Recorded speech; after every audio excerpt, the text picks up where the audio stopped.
מרחק בין אחד לשני ותקשיבו לסדרנים בבקשה, הם משלנו. בבקשה, הסדרנים הם משלנו. תודה. ערב טוב לכולם.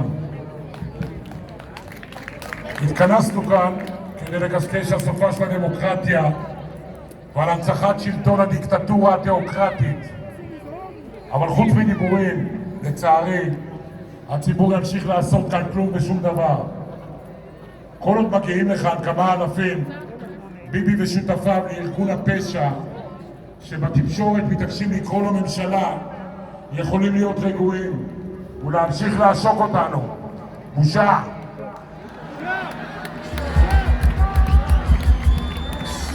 זו לא המחאה ב-2011 שגרמה לביבי להזיע והכניסה לתודעה הציבורית כל מיני עלוקות שתפסו טרמפ על האירוע ומצאו ג'וב מפנק באגם הטרק, כמו איציק שמולי למשל. בושה.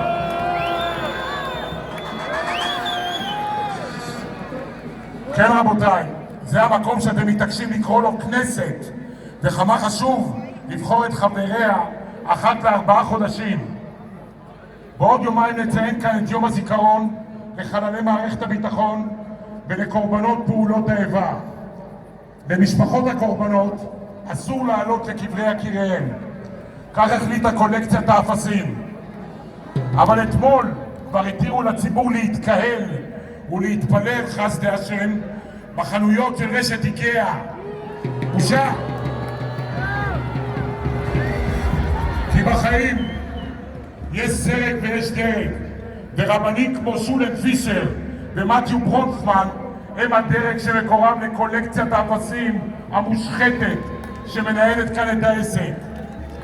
למכור פלאפל מדלפק הדוכן אסור, אבל למכור עידים אוכלי בית מותר, ולא רק מותר, ממש מומלץ. הרי לא ייתכן מצב לפיו מתיו ושולם ימשיכו להפסיד הכנסות של כ2.5 מיליון שקל ביום כשהחנויות סגורות. מי מפנק את האדמו"ר מגור ועוד שלל רבנים מכל החצרות? אתם? לא, ממש לא. שולם ומתיו אחראים על הפינוק, ואצלם לכל השקעה יש תשואה, ועכשיו הם רצו תשואה אז הם קיבלו. אי אפשר ואף אסור להאשים את החרדים, הם לא הציעו את השיטה. הרי המלך שלנו ביבי ממומן בידי מיליארדרים שדואגים למחסורו, והוא קצת מפנק אותם כשאפשר, אז הכיפות ימצאו את השיטה. בושה.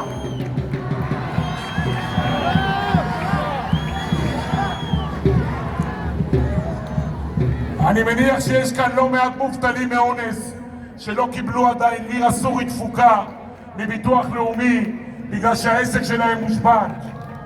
ביבי הבטיח בשידור שיש 80 מיליארד שקל, סכום שנועד בחלקו לפצות את המובטלים כדי לממן את הצרכים הבסיסיים שלהם.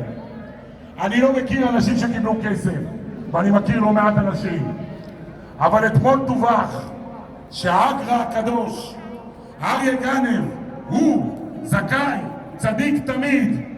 רבי מוישה גפני, שר לחלוקת גט קדוש, ועוד טיפוס בשם איציק כהן שהוא סגן שר האוצר, דאגו לשבת האברכים שלהם. לא רק שהם זוכים לקצבת אברך, היא אף שופרה ב1,080 שקל לגולגולת. בושה.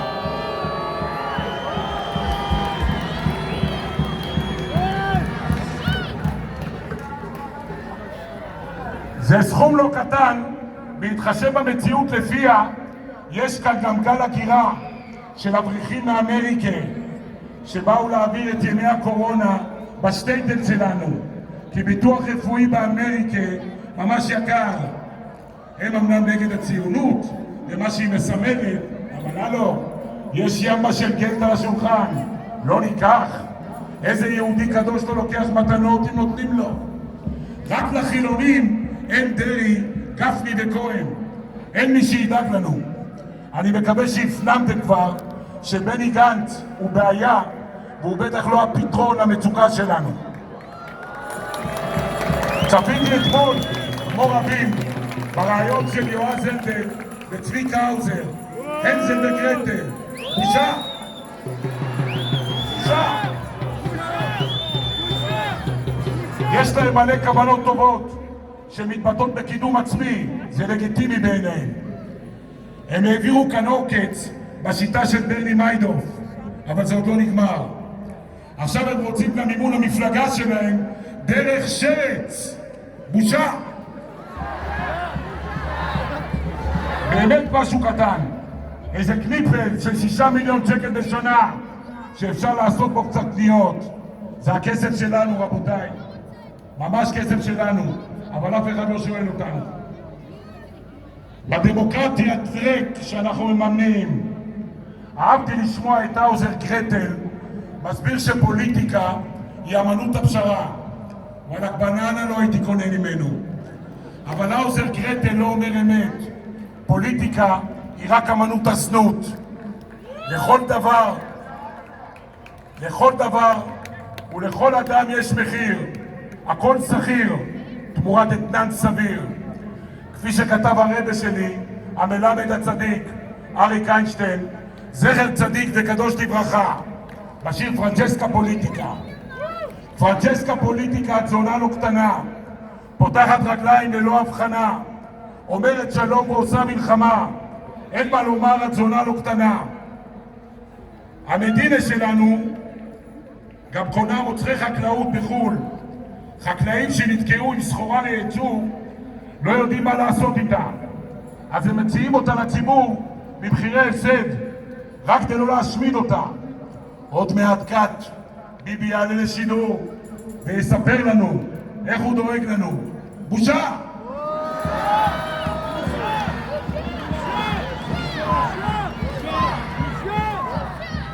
הוא יאמר לנו, היי, סידרתי לכם 4 קופסאות תות שדה ב-30 שקל, רק אני יכול. ושכחתם שבאביב 2019 שילמתם 40 שקל לקופסה אחת? כן, אין כמו ביבי.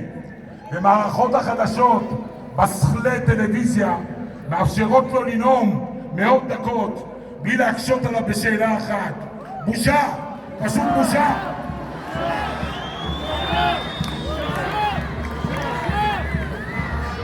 תזכרו שפעם הייתה כאן דמוקרטיה.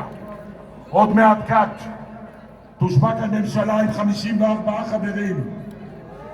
אומרים לנו שקיבלנו את זה ממש במחיר מציאה, 120 מיליון שקל, ובחירות עולות לפחות 2 מיליארד.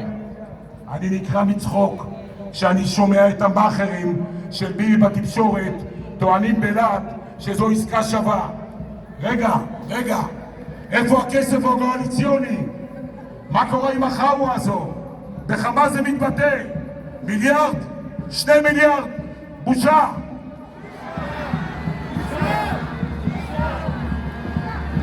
אף אחד לא מספר לנו כמה זה יעלה, אולי אפשר היה לדעת, אבל גנץ זה כסיל פוליטי שאינו יודע לשאול. מתמנים כאן שרים חסרי ניסיון שלא דומים לכלום, וגם בפורים או באלוהים הם לא התחפשו אף פעם לשר או שרה. חלקם קראו פרומטר למחייתם, וזה מספיק כנראה כדי שישבו בקבינימט הביטחוני-מדיני ויקבעו את עתידנו במדינה. אנחנו באמת מוצאים שם רע לחלטורה, רבותיי, אז הכל מגיע לנו כנראה. בושה!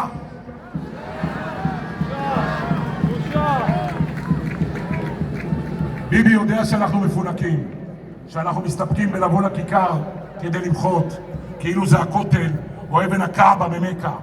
אבל אם לא נצא לרחובות, נשבית את העסק, כלום לא ישתנה כאן. נמשיך להתעלם מהדיקטטורה התיאוקרטית.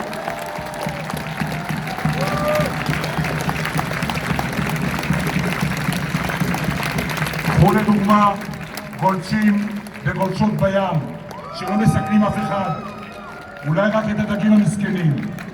גורמים למשטרת ישראל להשתולל, כאילו נתפסו באמצע אירוע טרור.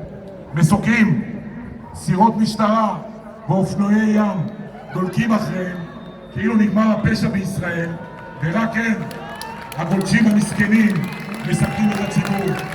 בכל מבצע הירואי כזה עולה עוד כסף, ואנחנו שותקים. וחוזר שוב, אם לא תקום כאן מחאה של עשרות ומאות אלפים בסגנון 2011, נמשיך להיות שבויים של בלפור. אל תסמכו על הגב הדרק שיושיע אותנו, אין שם אופוזיציה לכלום.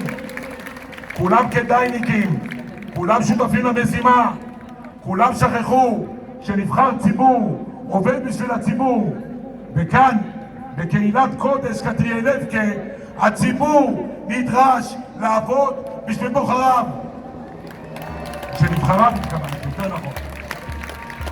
בדמוקרטיות אמיתיות מערבה ודרומה מכאן נבחרי ציבור הפחיתו בין 20% ל-30% משכרם. אצלנו אגם הדרק שיפר את שכריו של 120 דייריו. הם לא מוכנים לוותר על לירה. בושה!